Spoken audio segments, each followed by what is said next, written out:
ជំរាបសួរបងប្អូនទាំងអស់គ្នាបាទថ្ងៃនេះខ្ញុំនឹងធ្វើការចែករំលែកបងប្អូនចេះអំពីក្នុងការជ្រើសរើសពូជមាន់បាទក្នុងការចិញ្ចឹមបាទអញ្ចឹងសម្រាប់បងប្អូនដែលថ្មីសូមបងប្អូនសូមជួយចុច Subscribe ដើម្បីទទួលបានចំណេះដឹងបន្ថែមអំពីការចិញ្ចឹមមាន់នេះផងដែរបាទហើយខ្ញុំសូមអធិស្ឋានទុកជាមុនបើសិនបើមានពាក្យពេចន៍ឬលួសខ្វះខាតត្រង់កន្លែងណាមួយសូមបងប្អូនអធិស្ឋានបាទចឹងក្នុងការចិញ្ចឹមមាន់បាទចឹងបងប្អូនត្រូវតែចេះក្នុងការជ្រើសរើសពូជបាទបើសិនបើបងប្អូនជ្រើសរើសពូជខុសបងប្អូននឹងទទួលបាននូវការដែលថាចំណេញនេះគេថាបានទៀតបាទចឹងដើម្បីជ្រើសរើសពូជមាន់ហ្នឹងបងប្អូនត្រូវស្គាល់ថាពូជមាន់គឺមានពីរប្រភេទបាទទី1គឺពពួកពូជបាទមាន់ក្នុងស្រុកបាទហើយមួយទៀតគឺពពួកពូជមាន់នាំចូលបាទចឹងពូជមាន់ក្នុងស្រុកបាទជាទូទៅបាទពូជមាន់បាក្នុងស្រុករួមមានពពួកបាទមាន់ស្គួយបាទមាន់ស្គួយមាន់កណ្ដូងបាទមាន់ប្រជុលនិងមាន់បង្កាត់ពូជក្នុងស្រុកបាទនិងមាន់មេក្នុងស្រុករួមមានពពួកមាន់សំពៅបាទមាន់ក្រញាស់បាទមាន់ចែនិងមាន់បង្កាត់បាទក្នុងស្រុកមួយចំនួនទៀតបាទហើយក្នុងការចិញ្ចឹមបាទមាន់ពូជក្នុងស្រុកហ្នឹងគឺគុណសម្បត្តិរបស់វាគឺបាទទី1គឺវាធន់ទៅនឹងដូចជាអាកាសធាតុនិងធន់នឹងជំងឺផ្សេងៗនិងលក្ខខណ្ឌដទៃទៀតបាទចំណុចមួយទៀតគឺមិនចាំបាច់ផ្ដល់តែចំណីសម្រាប់ទេអញ្ចឹងមាន់ស្រុកហ្នឹងវាអាចដើររកស៊ីបាទចំណីនៅក្នុងភូមិឬក៏អាចផ្សំចំណីផ្សេងៗដែលស្រុកបងប្អូនមានដូចជាបន្លែធម្មជាតិឬក៏អ្វីផ្សេងៗបងប្អូនអាចឲ្យវាស៊ីបានគឺវាស៊ីហើយបាទសម្រាប់មាន់ស្រុកនេះណាបាទអញ្ចឹងមួយទៀតគឺវាងាយស្រួលក្នុងការថែទាំបាទប្រើប្រាស់បាទមានថាកម្លាំងពលកម្មតិចនិងរយៈពេលខ្លីបាទមួយវិញទៀតសម្រាប់ពូជក្នុងស្រុកហ្នឹងគឺដូចថាផ្ដល់ពងវាដូចថាវាចេះក្រាបដោយខ្លួនឯងនិងបណ្ដើរកូនដោយខ្លួនឯងបាទសម្រាប់ពូជក្នុងស្រុកបាទហើយចំពោះសាច់មាន់វិញវាមានថារសជាតិឆ្ងាញ់បាទទៅតាមតម្រូវការក្នុងស្រុកបាទហើយសម្រាប់ទីផ្សារគឺងាយស្រួលក្នុងការលក់និងមានតម្លៃខ្ពស់បើប្រៀបធៀបទៅនឹងពពួកពូជនាំចូលបាទហើយចំណែកឯពពួកពូជនាំចូលវិញបាទជាទូទៅបាទមាន់នាំចូលហ្នឹងគឺដូចថាទី1គឺឆាប់ធំធាត់លឿនបាទជាងពូជក្នុងស្រុកបាទចំណុចមួយទៀតគឺពិបាកក្នុងការថែទាំនិងងាយក្នុងការឆ្លងជំងឺបាទវាអត់សូវធន់នឹងអាកាសធាតុបាទហើយវាស៊ីចំណីដែលមានគុណភាពបាទថាវាស៊ីចំណីសម្រាប់បាទស៊ីចំណីបេបាទហើយមួយវិញទៀតគឺវាពិបាកក្នុងការលក់និងមានតម្លៃថោកជាងពូជបាទក្នុងស្រុកបាទហើយទៅក្នុងការចិញ្ចឹមមាន់បងប្អូនក៏តែងតែចិញ្ចឹមនៅថាចិញ្ចឹមបែបលក្ខណៈគ្រួសារក៏ដោយឬក៏ចិញ្ចឹមបែបកសិដ្ឋានក៏ដោយក៏តែងតែចិញ្ចឹមបែបមាន់ស្រុកគឺពូជមាន់ស្រែបាទអញ្ចឹងវាមានតម្លៃទីផ្សារគួរសមបាទគួរសមបាទហើយក្នុងការជ្រើសរើសមាន់ដែលថាវាមានសុខភាពល្អបាទអញ្ចឹងបងប្អូនគួរតែជ្រើសរើសបាទដូចខាងក្រោមនេះបាទរបៀបក្នុងការជ្រើសរើសមេមាន់បាទអញ្ចឹងបងប្អូនគួរតែយល់ដឹងទាំងអស់គ្នាបាទអញ្ចឹងទី1បាទបងប្អូនគួរតែពិនិត្យទៅលើទម្ងន់បាទអញ្ចឹងទម្ងន់នេះចាប់ពី1គីឡូកន្លះឡើងទៅបាទ1គីឡូកន្លះឡើងទៅហើយមួយទៀតគឺមានសុខភាពល្អដែលថាមិនធ្លាប់ឆ្លងជំងឺបាទមួយទៀតគឺផ្ដល់ពងលើសពី10បាទ10ឡើងនិងផ្ដល់ពងពី5ទៅ6ដងក្នុងមួយឆ្នាំបាទហើយវាចេះក្រាបពងនិងញាស់បានល្អបាទនឹងមានជើងពណ៌លឿងបាទដើម្បីងាយស្រួលក្នុងការលក់និងតម្លៃខ្ពស់បាទអញ្ចឹងបងប្អូនគួរតែកត់សម្គាល់ទៅបាទចំណុចមួយទៀតគឺរបៀបក្នុងការជ្រើសរើសបាទមាន់បាបាទអញ្ចឹងមាន់បាហ្នឹងបងប្អូនគួរតែជ្រើសរើសដូចខាងក្រោមនេះបាទអញ្ចឹងចំណុចទី1មាន់បាត្រូវមានមៀតបាទមៀតធំដោយមានដូចថាទម្ងន់យ៉ាងតិច2គីឡូក្រាមបាទហើយវាមានដូចថាវាមិនមានឆ្លងជំងឺផ្សេងៗបាទនិងរហ័សរហួនបាទថាវាពូកែជាន់មេបាទហើយសង្កេតទៅលើមុខបាទមុខក្រហមនិងភ្នែកដែលថាភ្លឺថ្លាបាទហើយនេះជាចំណុចសំខាន់ដែលបងប្អូនគួរតែជ្រើសរើសបាទពូជបាទថា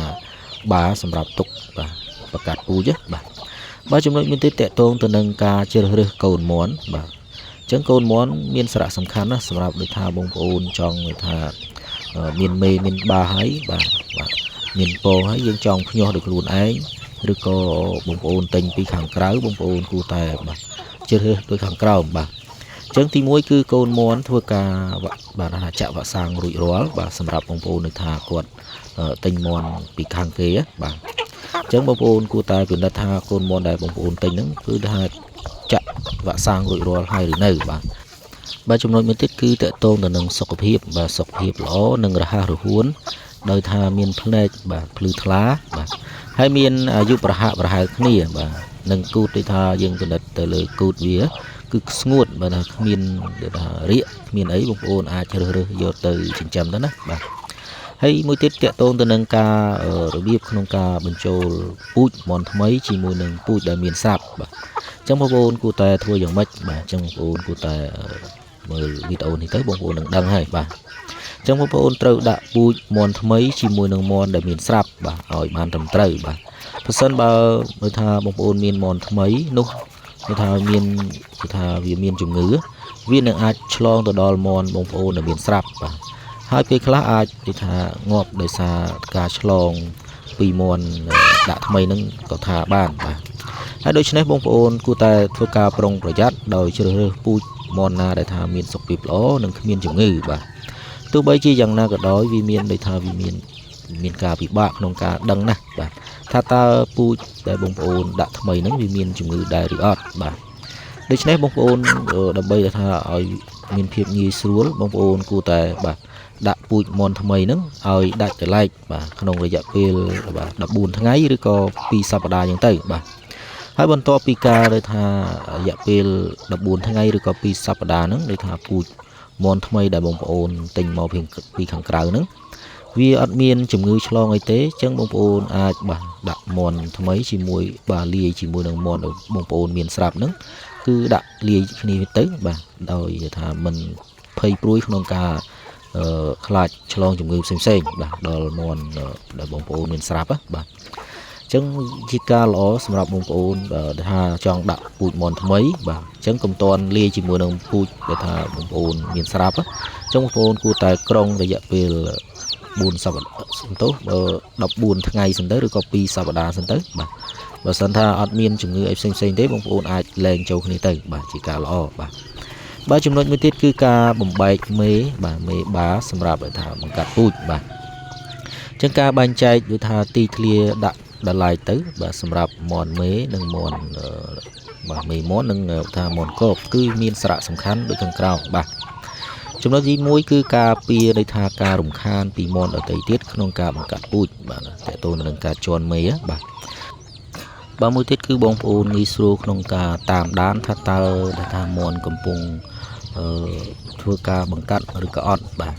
ហើយងាយស្រួលក្នុងការផ្ដល់ចំណីបើវាជាផ្ដល់ចំណីឲ្យសមស្របបាទសម្រាប់មេបានិងថាកំពុងបង្កាត់ពូជបាទអញ្ចឹងមន់មេត្រូវការបរិមាណចំណីគ្រប់គ្រាន់ដូចថាវាត្រូវការផ្ដល់ដូចថាពងឲ្យបានញាស់បានល្អអញ្ចឹងបងប្អូនគួរតែផ្ដល់ចំណីឲ្យបានគ្រប់គ្រាន់ទៅបាទ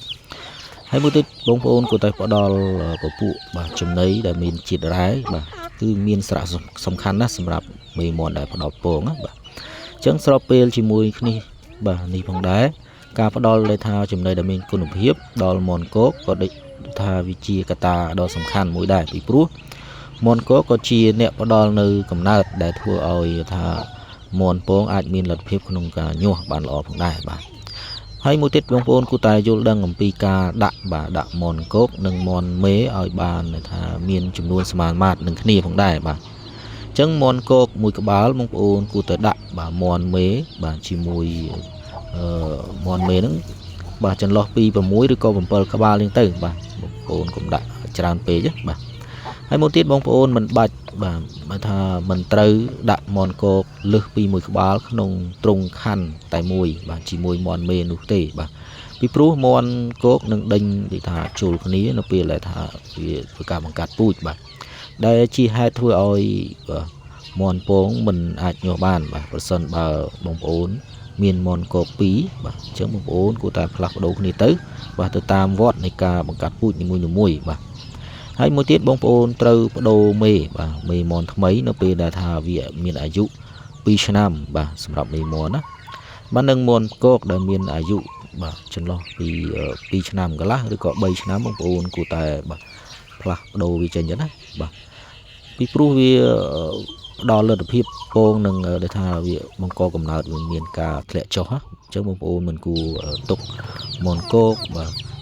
ឲ្យលើសពី2ឆ្នាំកន្លះឬក៏3ឆ្នាំទេបាទឬក៏មន់មេបាទត្រឹម2ឆ្នាំទៅបងប្អូនអាចដូរចេញទៅបាទអញ្ចឹងនៅក្នុងមេរៀននេះបាទក្នុងវីដេអូនេះខ្ញុំនឹងថាផ្ដល់ចំណេះដឹងឲ្យបងប្អូនយល់ដឹងទាំងអស់គ្នាអំពីការបាទជ្រើសរើសពូជក៏ដូចជាធ្វើការដែលថាបង្កាត់ពូជបាទផ្សេងសម្រាប់បងប្អូនដែលធ្វើការចិញ្ចឹមមាន់បាទអញ្ចឹងខ្ញុំអត់មានអីច្រើនទេមានតែធ្វើការចែករំលែកបាទចែករំលែកឲ្យបងប្អូនយល់ដឹងទាំងអស់គ្នាបាទសម្រាប់បងប្អូនដែលមិនទាន់បានចុច Subscribe សូមបងប្អូនសូមជួយចុច Subscribe ដើម្បីទទួលបានចំណេះដឹងបន្ថែមអំពីការចិញ្ចឹមមាន់នេះផងដែរបាទហើយជាចុងក្រោយជូនពរបងប្អូនទាំងអស់គ្នាបាទទទួលបានជោគជ័យក្នុងការចិញ្ចឹមមាន់ក៏ដូចជាប្រកបមុខរបរផ្សេងទទួលបានជ័យជំនះបាទគ្រប់ភារកិច្ចទាំងអស់និងទទួលបានថាសុខសុវត្ថិភាពគ្រប់ពេលវេលានិងគ្រប់ទីកន្លែងបាទជាពិសេសជូនពរបងប្អូនកងទ័ពជួរមុខក៏ដូចជាបងប្អូននៅតាមបន្ទាត់ព្រំដែននិងបងប្អូនជនភៀសសឹកបាទជនភៀសសឹកជូនពរបងប្អូនទទួលបានសុខភាពល្អបាទទទួលទានមានបានបាទនិងសុខសុវត្ថិភាពជារៀងរហូតបងដែរបាទអញ្ចឹងអរគុណច្រើនជម្រាបលាបាទ